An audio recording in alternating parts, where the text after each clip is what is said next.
Welcome to This Explainer. Okay, today we're setting up the absolute ultimate platform showdown. On one side of the ring, we've got the undisputed global titan, YouTube. And on the other, the rising Chinese powerhouse, Bilibili. Now, whether you're a marketer, a creator, or honestly just someone fascinated by where digital culture is heading, you are in exactly the right place. We're going to break down how both of these giants operate, how they build their communities, and most importantly, we want to help you figure out where your brand or your content truly belongs. All right, let's take a quick look at the agenda. We're covering 4 main areas today. 1, the crowd. 2, the bouncer. 3, the payoff. And 4, the future. Let's jump right in. Part 1, the crowd. Boom, 2.1 billion. That is YouTube's massive global user base. I mean, it is the undisputed leading video sharing platform in the world, and honestly, the very definition of a mass market titan, because its audience cuts across virtually every single age group, every interest, and every geographical location you can think of. It's a marketer's dream. Actually, as of 2022, 52% of global marketers are utilizing YouTube for their campaigns. It's basically the broad canvas of the internet. But this next number brilliantly illustrates the contrast we're talking about today. This is Bilibili's monthly active user count as of December 2021. Now sure, compared to YouTube, 171 million might seem kind of small, but definitely don't let that fool you. Bilibili is a highly concentrated, culturally distinct challenger. You see, it started out as this super niche hub for anime, comics, and gaming, what they call ACG culture, and it has just exploded, even landing a massive $400 million investment from Sony. So it's not about reaching everyone on Earth. It's about deeply reaching a very specific, highly engaged demographic in China. Just look at this chart. A staggering 82% of Bilibili's users are under 28 years old. That is some extreme youth dominance right there. We are talking about a completely tech-savvy, trend-conscious Gen Z audience. And the big takeaway for us here is that you cannot simply copy and paste a traditional YouTube strategy and expect it to work on Bilibili. A younger, natively digital audience like this demands a completely different, highly authentic approach. Let's actually apply this directly to some real-world brands. So, over on YouTube, highly produced, broad-appeal content usually takes the win, right? Take the luxury fashion brand Dior, for example. They boast a massive 1.7 million subscribers on YouTube. But when they took those exact same glossy, highly produced videos and put them on Bilibili, they literally flopped. They stalled out at around 32,000 fans, pulling in fewer than 1,000 views a video. Now, let's compare that to Adidas. Adidas targeted Bilibili's young, trend-focused audience by teaming up with local influencers, creating interactive videos, and throwing in fun gamified elements like quizzes. The result, a massive 30% online sales surge. The lesson is crystal clear. Authenticity and interactive, community-driven content are the lifeblood of Bilibili. Part 2, the bouncer. Okay, I want you to imagine something for a second. You're watching a video, you just want to leave a quick comment, and the platform suddenly throws this at you. Which of the following substances does not pass through the nuclear pore? Wait, what? Or maybe it asks you, in Season 7 of Game of Thrones, which of Daenerys' dragons died? Or who voices the character Kirino Kosaka in Orimo? I am not making this up. These are real questions. Bilibili actually forces you to pass a test before you get full membership privileges. Just let that sink in for a moment.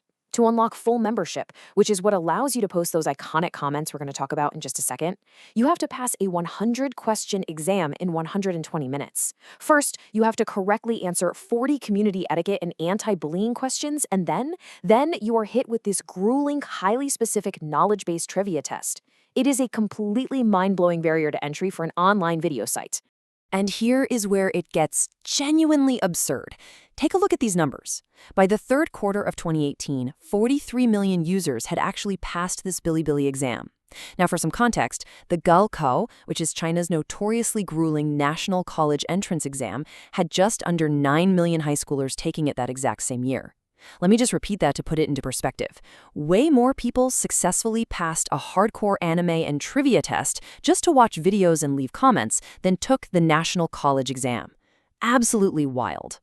So you're probably asking yourself, why? Why on earth build this massive wall? Well, it's to protect this right here, Danmu, or bullet chat. Unlike YouTube, where your comments just sit quietly down below the video, Bilibili's comments, these Danmu, literally fly horizontally right across the screen in real time as the video plays. It creates this highly interactive, kind of chaotic, and incredibly communal group viewing experience. Bilibili CEO Chen Rui specifically established that grueling exam to protect this very Danmu culture from trolls, spam, and just tasteless content in general. Basically, if you want to join the conversation, you have to prove you belong in the community first. Part 3, the payoff. Now let's talk about how people actually make money. On YouTube, the monetization funnel is very automated, right? It's all driven by AdSense. You've got your pre-roll ads, mid-rolls, bumper ads. Google's highly sophisticated algorithm handles all the targeting, and brands measure their ROI strictly through things like views, click-through rates, and direct conversions. Very hands-off. Bilibili, on the other hand, takes a much more hands-on approach. Instead of slapping generic pre-rolls everywhere, Bilibili thrives on native advertising and sponsored content that is seamlessly integrated by their creators, who they call upjus, which just means uploaders. On Bilibili, ROI is judged heavily on real community engagement and how organically a brand integrates into the culture itself. Now, what's really interesting about this is how Bilibili actively facilitates these brand deals through its own built-in e-commerce ecosystem. First off, there's Huahou, which is their official platform that plays matchmaker, pairing brands up with key opinion leaders or KOLs. Then you've got two main integration techniques. Yaoye, which translates to invite. This is where KOLs place a product's link right under their video. Pretty similar to a standard YouTube sponsorship. But then you have Swensheng, or reward. This is a really cool exclusive catalog for creators with over 10,000 fans. Brands list their products there, and creators can pick and choose what they want to promote, earning a massive 20 to 50% commission when users buy through a link that, get this, literally flies across the screen as a Danmu bullet comment. It is direct, highly incentivized, community-driven marketing at its best. Part 4, the future.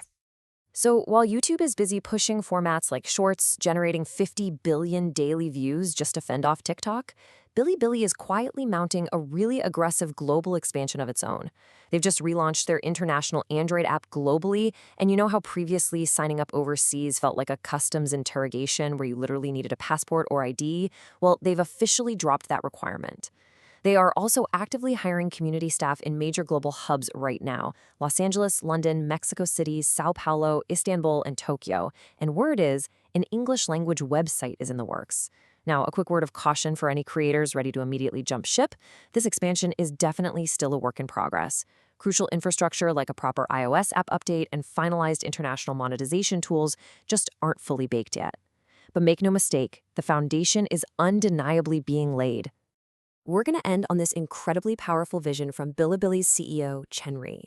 He doesn't just see Bilibili as a quirky place to watch anime. He sees it as the launch pad for a generation of world-class creators that will eventually turn China into the largest cultural exporting country on the globe. For nearly 2 decades, YouTube has totally owned this space. But as we've seen today, the landscape is definitely shifting. So I'm going to leave you with this final provocative thought. As this incredibly unique, highly engaged, bullet-chatting ecosystem continues to expand globally, is your brand strategy or your own creator channel truly ready to adapt to this culturally distinct challenger? Definitely something to think about. Thanks for joining me on this explainer, and I'll catch you next time.